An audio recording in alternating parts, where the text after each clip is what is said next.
Hello అండి, నమస్తే. Welcome back to Gayatri Krishna YouTube channel. ఈరోజు కుక్కర్లో రైస్, పప్పు, రసం ఒకేసారి ఎలా చేసుకోవచ్చో చూద్దాం. ఒకేసారి రైస్ పెట్టేటప్పుడే పప్పుకు రసంకు కూడా పెట్టుకుంటే మనకు టైం కలిసి వస్తుంది, వంట ఫాస్ట్గా అయిపోతుంది, తక్కువ టైంలోనే వంట చేసేందుకు అవకాశం ఉంటుంది. మరి ఎలా అరేంజ్ చేసుకోవాలో చూద్దామా? ఇక్కడ నేను ఇద్దరికి మాత్రం చూపించబోతున్నాను. మీకు ఇంకా ఎక్కువ క్వాంటిటీ కావలిస్తే ఎక్కువ పెట్టుకోవచ్చు అనమాట. 1.5 కప్పు బియ్యం తీసుకున్నాను. బియ్యం కడిగేసి మామూలుగా 1 కప్పు బియ్యంకు 2 కప్పులు నీళ్లు వేస్తాం కదా, అట్లా ఇక్కడ నేను 1.5 కప్పుకు 3 కప్పుల నీళ్లు వేసినాను. 3 కప్పుల నీళ్లు వేసుకుంటే అన్నం పొడి పొడిగా బాగుంటుంది. మీకు ఇంకా కొంచెం మెత్తగా ముద్దగా రావాలనుకుంటే ఇంకో 1/2 గ్లాస్ ఎక్కువ నీళ్ళు కూడా వేసుకోవచ్చు. కుక్కర్లో ప్లేట్ వేసి అది మునిగేంత వరకు నీళ్లు వేయాలి. ప్లేట్ మునిగేంత నీళ్లు వేస్తే అడుగంటకుండా ఉంటుందన్నమాట, కుక్కర్ మాడిపోకుండా ఉంటుంది.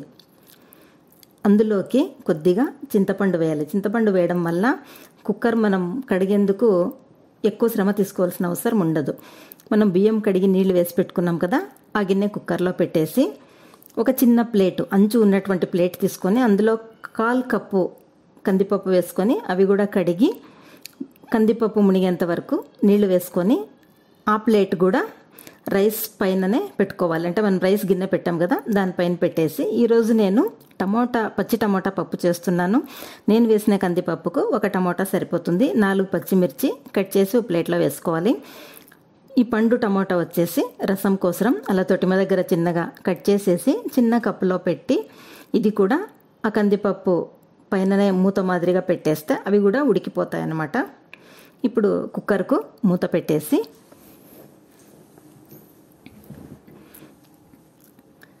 వెయిట్ పెట్టి 4 విజిల్స్ వచ్చేంత వరకు ఉడికించుకోవాలి.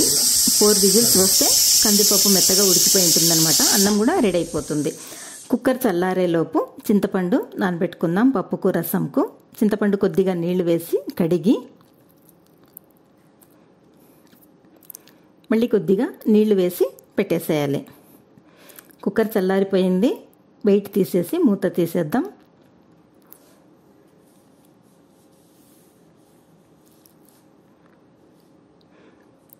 ఈ ఉడికిపోయినటువంటి పచ్చి టమాటా పండు ప్లేట్ బయటికి తీసేసి కింద పెట్టేసి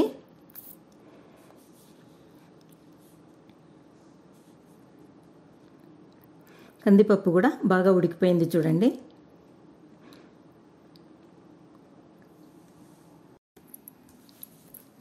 ఇప్పుడు ప్లేట్ పైన ఉన్న టమోటా పండును పక్కన తీసి ఈ పచ్చి టమోటాను ఒక గిన్నెలో కానీ చిన్న బాండీలో కానీ వేసి మనకు ఏది అనుకూలమైతే అందులోకి వేసి పప్పు కోసం ఉడికించుకోవాలి. అవి అందులోకి వేసేసి కందిపప్పు పైన ఉన్నటువంటి కట్టును ఒక చిన్న గిన్నెలోకి వేసుకొని రసం కోసం మనకి ఎంత రసం అవసరమైతే అంత వేసుకోవచ్చు అనమాట. పై కట్టంతా కూడా వంచేసుకొని మళ్ళీ ఈ కందిపప్పునంతా కూడా టమోటా కాయలతో పాటు ఉడికించుకోవాలి.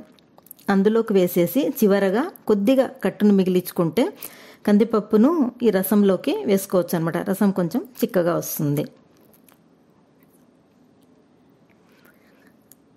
అన్నం అయిపోయింది, దానిపైన మూత పెట్టేద్దాం. రసం గిన్నె కూడా స్టవ్ పైన పెట్టుకొని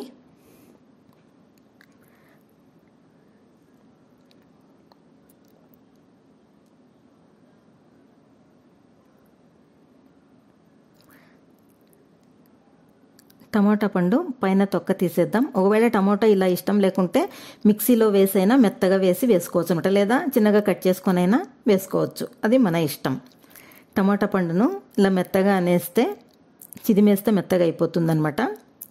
ఇదంతా కూడా రసంలోకి వేసేసి ఉడికించుకోవాలి. రసం బాగా చిక్కగా ఉంటుంది, టేస్ట్ కూడా బాగుంటుందన్నమాట.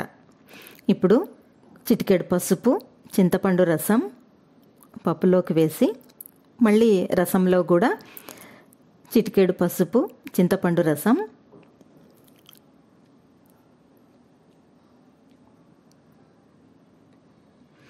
రసంకు బెల్లం వేసుకుందాం. బెల్లం అనేది ఆప్షన్, మనకి ఇష్టమైతే వేసుకోవచ్చు, లేకుంటే లేదు. పప్పుకు రుచికి సరిపడా సాల్టు, రసంలో కూడా సరిపోయేంత సాల్ట్ వేసుకోవాలి. రసం పౌడర్ డిస్క్రిప్షన్లో ఇస్తాను, చూసుకోండి. కొత్తిమీర కొత్తిమీర వేయడం వల్ల ఫ్లేవర్ బాగుంటుంది రసంకు. పప్పు అయిపోయింది చూడండి, 2 మినిట్స్లో అయిపోతుంది. కందిపప్పు ఉడికిపోతే ఎంతసేపు. ఇప్పుడు పప్పుకు రసంకు పోపు పెట్టుకుందాం. పాన్లో 1 టేబుల్ స్పూన్ ఆయిల్ వేసి ఆవాలు, ఎండుమిరపకాయలు, కరివేపాకు, కొద్దిగా ఇంగువ వేసి పప్పుకు రసంకు తిరువాత పెట్టుకోవాలి. పోపు పెట్టడం వల్ల చాలా టేస్ట్ ఉంటుందన్నమాట. ఏ పప్పు చేసుకున్నా కూడా తిరువాత పెడితేనే టేస్ట్ వస్తుంది.